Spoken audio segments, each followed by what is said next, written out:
nombre es Víctor, toco el cello. Mi nombre es Ada Maribel Ríos Bogado y toco el violín.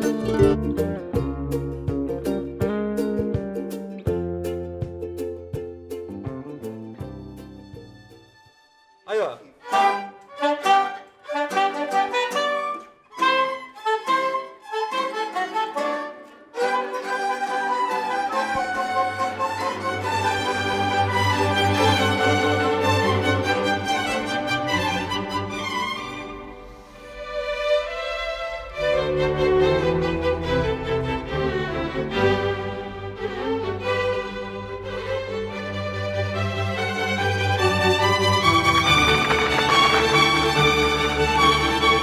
A group of kids in Paraguay actually made all of the instruments out of trash. Look at this. That's a fork, people.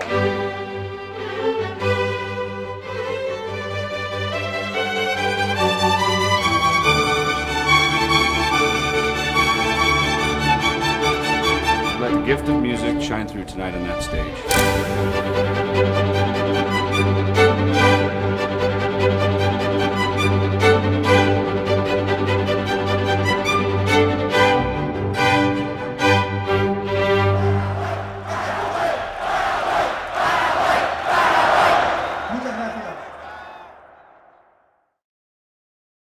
Ever heard of a town built on a garbage dump?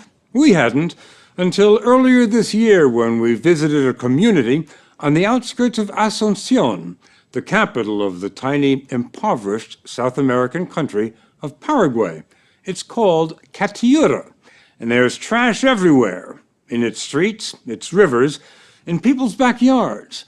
But we decided to take you to Cateura tonight, not because of the poverty or the filth, but because of the incredible imagination and ingenuity of the people who live there.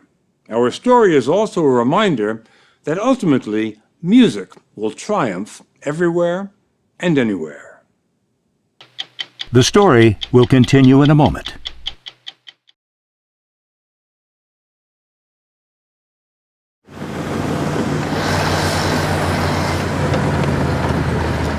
Garbage is the only crop in Cateura, and the harvest lasts 12 months a year. It is Cateura's curse, its livelihood, and the only reason people live here. It provides hundreds of jobs to peasant farmers who are kicked off their plots by large landowners. They are the trash pickers.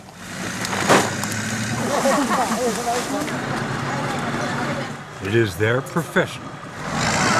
They sift through the stench 24 hours a day, scrounging for anything they can sell.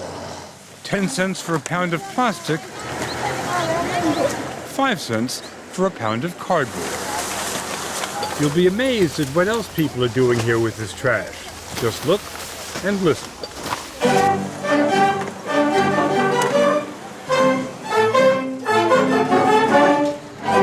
This is the recycled orchestra of Cateura. The violins are fashioned from oven trays. The cellos from oil barrels. Even the strings are recycled. The saxophones and trumpets are made from old drain pipes. The keys were once coins and bottle caps. The strum skin used to be an X-ray plate. The guitar from dessert tins.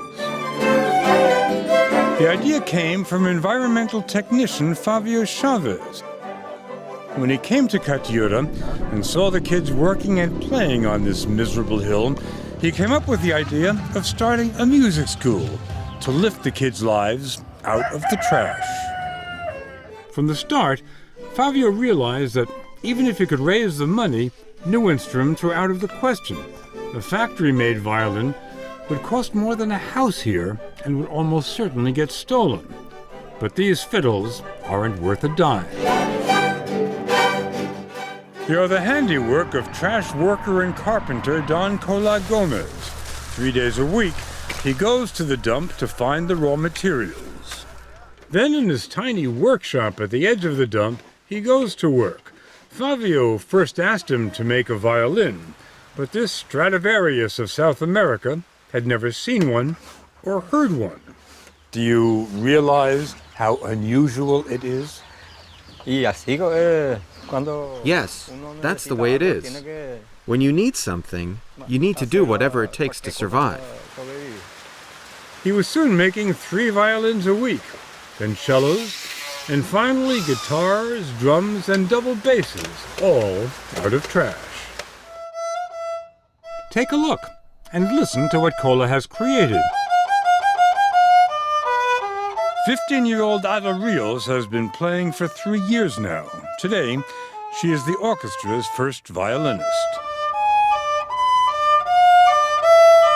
The first time you went and saw the orchestra and you say all these instruments with all these different colors, were you surprised when you learned that they were made from trash? Sí, me sorprendió muchísimo saber que los instrumentos Yes, de colores I was very estaban surprised because I had hechos thought de that basura, trash was useless. porque toda mi vida But tuve thanks to la the orchestra, ideología de que I now la realize that there are basura so many different things that can be done with es this stuff. inservible. Catura didn't exist before Paraguay's capital, Asunción, started dumping its trash here. The town grew up around the garbage and became one of the poorest places in South America. 2,500 families live here now. There's hardly any electricity or plumbing. The drinking water is contaminated. Many of the children move from broken homes to crime and drugs. But Ada and her younger sister Noelia, who plays the cello, say that music has become their salvation, the centerpiece of their lives. And who do they have to thank for that? Their grandmother, Miriam. She is a garbage worker, collects bottles in the streets of Asunción, carries them back to Catura to sell, 10 cents a pound. 3 years ago, Miriam saw a notice advertising free music lessons for children. That's how it all began. Why did you want them to learn music? Because I always wanted to be a musician or play an instrument. Actually, I wanted to be a singer. Sometimes our dreams do come true. Maybe not in our lives, but through people that we love very much. Al tocar el violín, When I play the violin, I feel like I am somewhere else. O sea, me imagino que estoy sola. I imagine that I'm alone in my own world and forget about everything else around me and feel transported to a beautiful place. Can you describe that beautiful place? Sí. Me Yes, transporta a I'm un transported to a lugar place that is completely totalmente different to where I am now. It has clear skies, open fields, and I see lots of green. It's clean with no trash. There is no contamination where we live. It's just me alone playing my violin.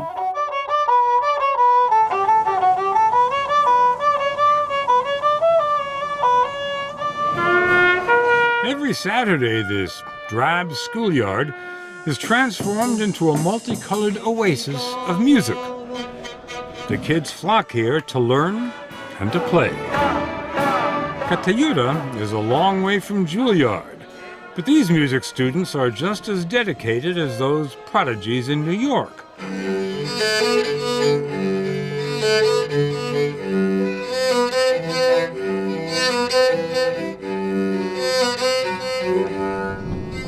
And they don't get rained on like the kids here.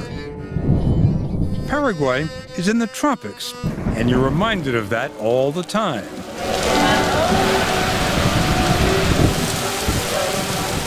But the band plays on. The veterans, 15-year-olds, are teaching the novices. Many are barely big enough to hold a violin. The music can't compete with the downpour, but there is refuge in a classroom.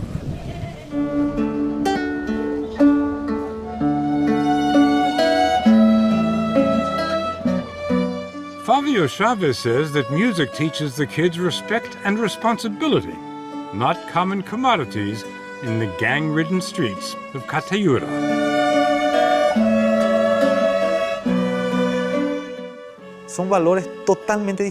These values are completely different to those of gangs. If these kids love being part of the orchestra, they're absolutely going to hate being part of a gang.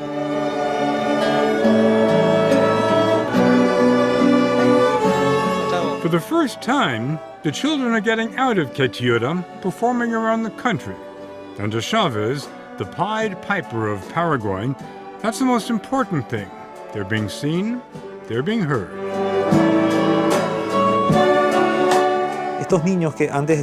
These are children that were hidden. Nobody even knew they existed. We have put them on a stage, and now everybody looks at them and everybody knows they exist. That's mainly because of a documentary that's being made about the orchestra called Land Philharmonic. Last November, the producers put their trailer up on YouTube. It went viral. The orchestra began getting bookings worldwide. It is such stuff as dreams are made on. The film, which follows their remarkable journey through concert halls in Europe and America, will only be released next year. But already, instruments are being donated, and that's not all. The kids are getting help.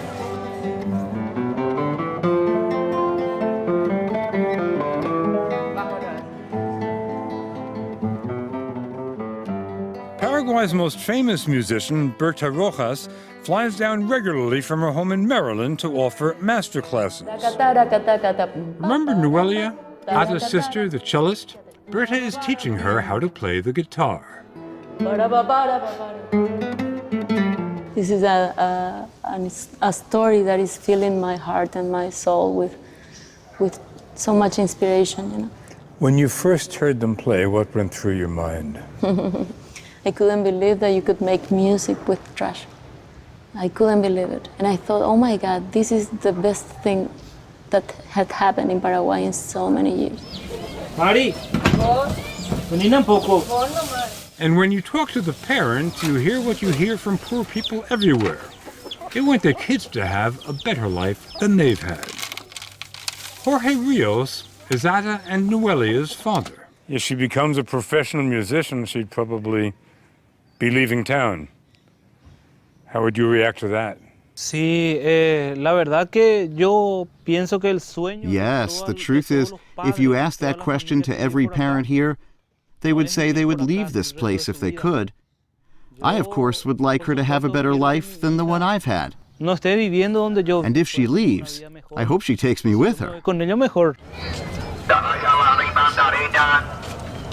What's hard to believe is that most of the parents and the people of Cateura had never heard the children play. That was about to change. A concert was finally scheduled. There were banners in the streets. The local radio station was ready to broadcast.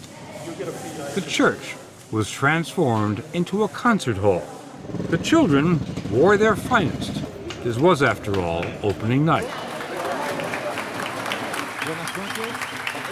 It could have been New York. All the students were on stage for the finale. Some of the musicians were performing after just one rehearsal.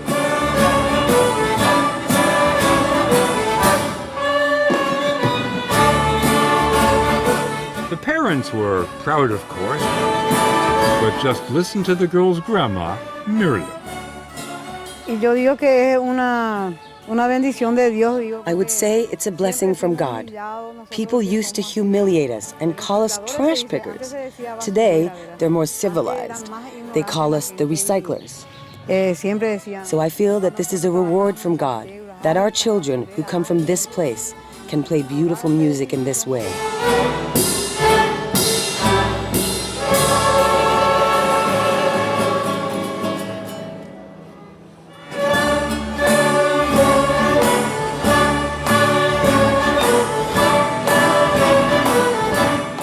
And here's a final note from the Recycled Orchestra of Cateura. Go on, send us your garbage. We'll send it back to you as music.